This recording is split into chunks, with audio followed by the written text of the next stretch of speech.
Mensagem do dia 3/7/1996. Órgãos de adolescentes são usados para a magia negra. O pai fala: se nós somos felizes, eu com a minha família, é porque o Senhor quer. Se andamos sempre unidos, o poder vem de suas bênçãos. Se andamos no mesmo caminho, é porque o Senhor é nosso pastor. Amém. A filosofia dos ímpios é terrena.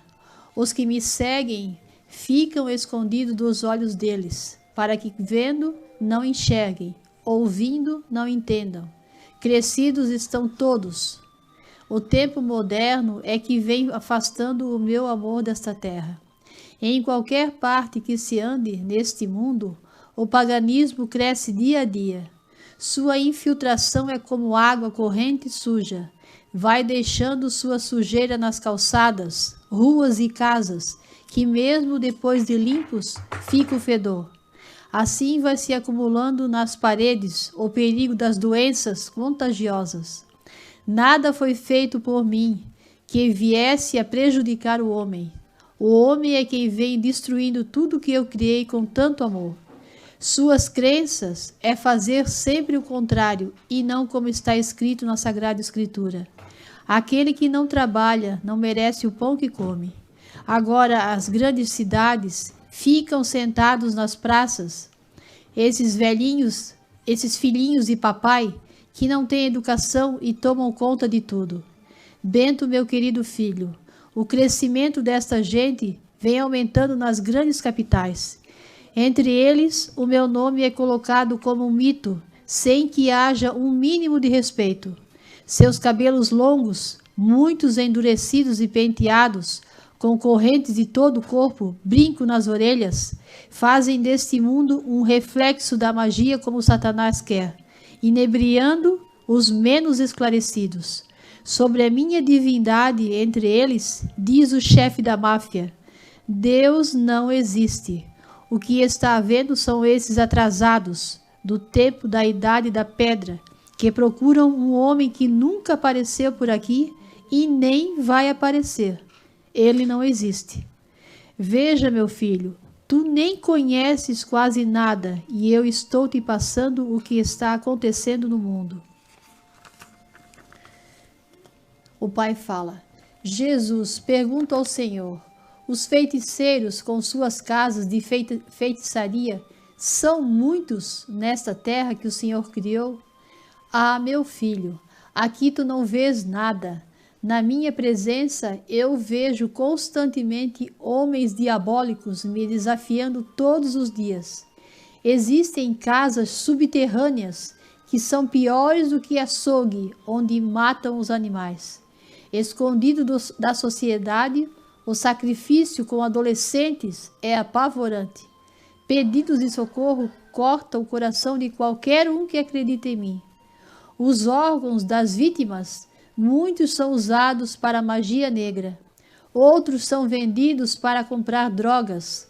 Por trás disso tudo, são os mandantes que vêm se enriquecendo pelos transplantes em filhos de gente rica. Vê, meus filhos, como é que um pai que tudo criou com tanta perfeição vai deixar este mundo assim? Se alguém ainda tem dúvida do meu retorno, é porque está muito longe dos meus ensinamentos. Na sua cabeça nunca entrou a fé e o amor ao próximo. Agora a conversão tem que ser com a maior urgência. Do contrário, quem não busca o seu Salvador, que sou eu, jamais terá parte comigo. Piedade só para os filhos de fé que vivem me pedindo socorro a todo momento. Esses, sim, nada têm a sofrer, mas quem duvida deste momento que se aproxima, jamais será reconhecido, porque feliz é aquele que não vê, mas crê. Obrigado, meu filho. A caridade ainda continua sendo a maior fonte de perdão dos pecados. Quem não faz, fica sujeito a ser excluído do meu reino. Jesus. Essa mensagem: órgãos de adolescentes são usados para magia negra. Ela tem Essa mensagem ela tem diversas interpretações ao que Deus quer falar.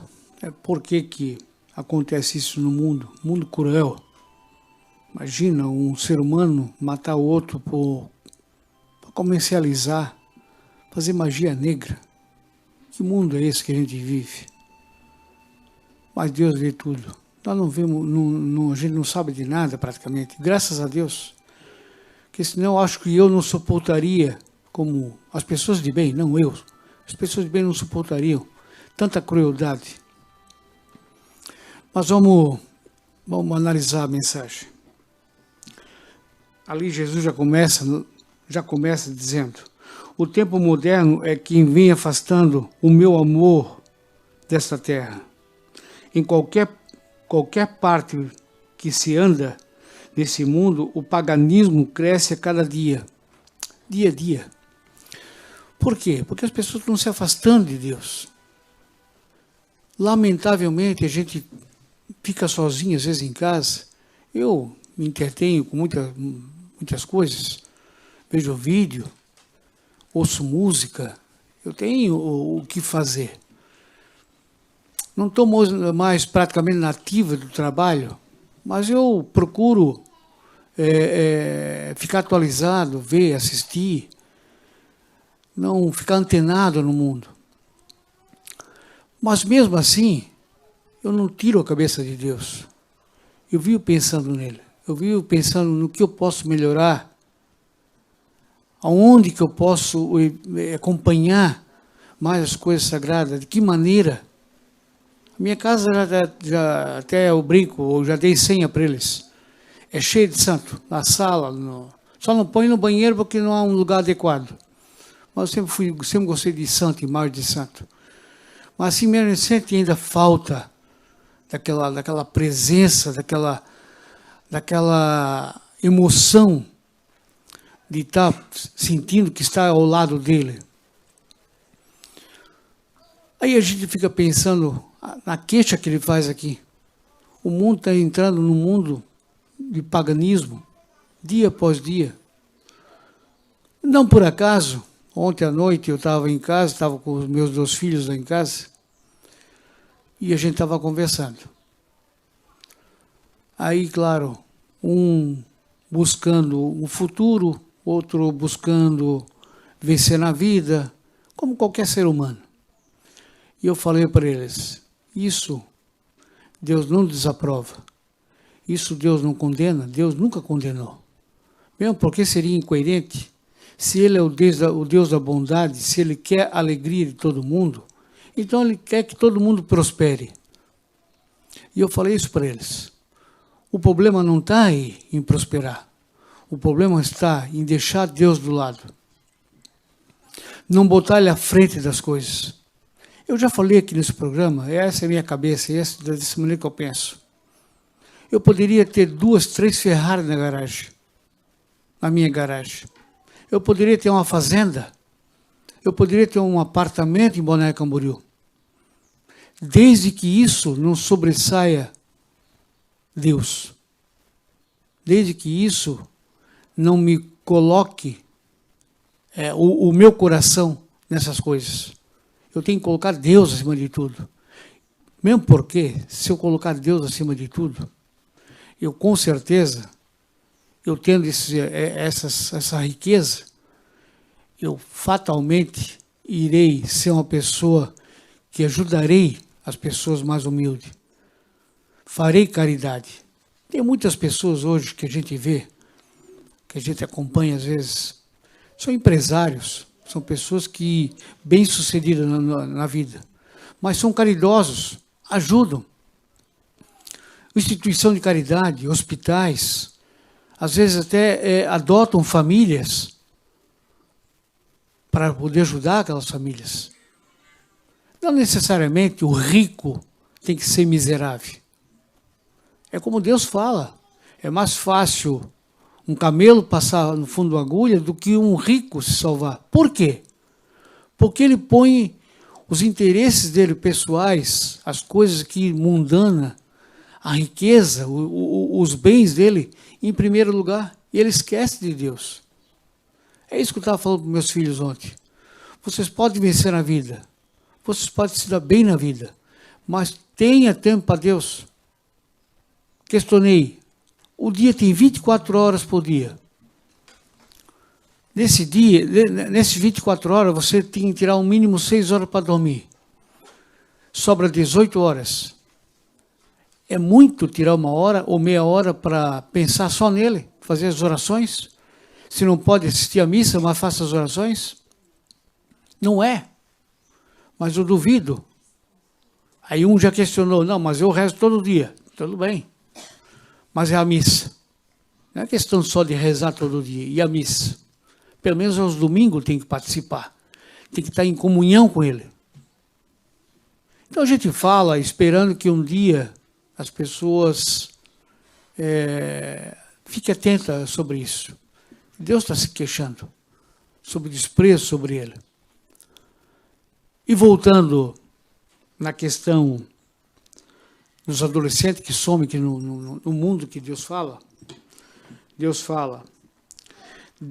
as pessoas falam, Deus não existe. O que está vendo são esses atrasados no tempo da pedra, que procuram um homem que nunca apareceu por aqui e nem vai aparecer. Ele não existe. É por isso que Deus não estando presente, acontecem essas tragédias.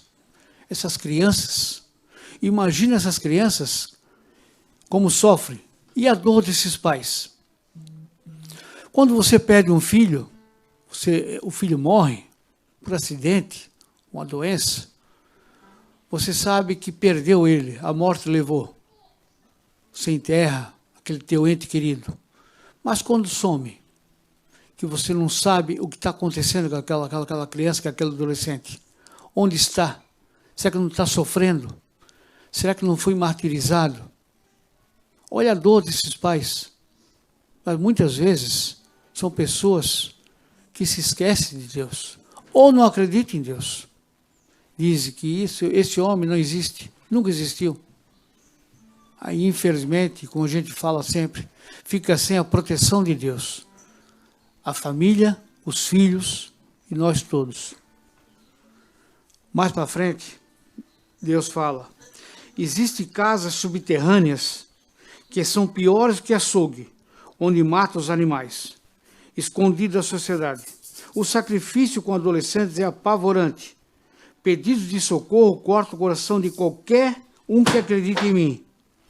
Os órgãos das vítimas, muitos são usados para magia negra. Aqui, esse trecho aqui, imagina o pavor dessas crianças, desses adolescentes. No século XXI. É uma coisa que não dá nem para imaginar. Que crueldade é essa? Não dá nem para chamar de animal uma pessoa dessa. O animal não faz isso. O animal ele não tem maldade no coração dele. O animal tem instinto. Quando você vê um animal devorando o outro, é o instinto dele. Ele não está fazendo por mal, ele quer comer. Nós não somos diferentes. Nós devoramos um boi, uma vaca, um porco, uma galinha. Apenas temos a decência de abater primeiro, como se isso fosse diminuir a nossa culpa. O animal, ele devora ele vivo, abate do mesmo jeito. Mas olhando esse trecho aqui, esse trecho da crueldade, sobre uma criança, sobre um adolescente, que já nasceram, já criaram um vínculo com os pais, com a sociedade. E os bebês, e os fetos, que nem essa oportunidade não tiveram de criar um vínculo. Também não são trucidados, não são espedaçados dentro do ventre da mãe, com autorização dos pais da mãe. Qual é a diferença? A diferença é que um está dentro do ventre e o outro está fora do ventre. A crueldade não é a mesma? Como a sociedade fica tão chocada com essas crianças, esses adolescentes que estão desaparecidos, E essas crianças, esses fetos, que nem tiveram oportunidade de nascer, não é uma crueldade também? Eu esqueci de pesquisar quantos abortos são feitos por ano no mundo, lamentavelmente. Mas pesquisei referente aos adolescentes e às crianças que somem no mundo inteiro. Buscando essa informação no Google, eu vi que tem 1,2 milhão no mundo de crianças que somem. 1,2 milhão de crianças no mundo que somem por ano. 1,2 milhão no mundo. Santa Catarina, Joinville, é a maior cidade do estado. Ela tem 600 mil habitantes. Seriam duas Joinville inteira sumindo por ano. Volto a repetir, de crianças inocentes, de adolescentes começando a amadurecer para a vida. Mas, com certeza, muito mais são arrancados do ventre da sua mãe. Muito mais. 40 mil crianças só no Brasil por ano. 40 mil crianças só no Brasil. 23 em São Paulo por dia somem. Por dia. A cidade de São Paulo é grande, mas 23 crianças é muita coisa por dia. É muita coisa. Então, nessa mensagem, Deus faz essa revelação em 96. Hoje, com certeza, muito mais some. E aí, ele termina essa mensagem ao profeta, falando: obrigado, meu filho. A caridade ainda continua sendo a maior fonte de perdão dos pecados. Quem não faz fica sujeito a ser excluído do meu reino. Que caridade que Deus está falando. A pessoa, quando fala em caridade, já logo pensa: mas eu não ganho nem para mim, como é que eu vou dar para os outros? Meu salário é pequeno, eu não tenho nem o que comer. Caridade, quando Deus fala, no meu entendimento, abrange tudo. Abrange você ajudar o teu semelhante. Abrange você compreender o teu semelhante. Abrange você respeitar o teu semelhante. Abrange você perdoar o teu semelhante. E quando você respeita o teu semelhante, você não sequestra uma criança. Você não faz aborto. Isso é uma caridade. Isso é a tua obrigação. Respeitar o teu semelhante, independente se ele já nasceu ou se ele está para nascer. Essa é a caridade que Deus fala. E não essas que as pessoas imaginam. Dar dinheiro, ajudar, dar comida. Não. Muitas vezes uma palavra, um conselho, uma atitude tua em relação ao teu semelhante já é uma caridade. Uma atitude boa, de amor, de paz. Essa é uma caridade que Deus aprova. Então, que não sejamos hipócritas em ter um sentimento, não que eu não valorize esse sentimento, sinto também pelas essas crianças, esses adolescentes que somem, mas fingindo que os fetos dentro dos ventres das suas mães não tem que ter a mesma compaixão, o mesmo valor que tem uma criança que já nasceu, um adolescente, que possa entrar nas estatísticas do mundo. Quem sabe assim as mães se acordem com a barbaridade que é matar uma criança dentro do ventre da sua própria mãe, né? Ela mesma permitir que mate. Então essa mensagem ela vem esclarecendo esse tipo de coisa, mas Deus aqui com outras mensagens já falou sobre aborto. Aqui a gente pode usar como exemplo, realmente nos abortos também são feitos. Com certeza vai aumentar a estatística e muito mais do que desaparece no mundo e no Brasil.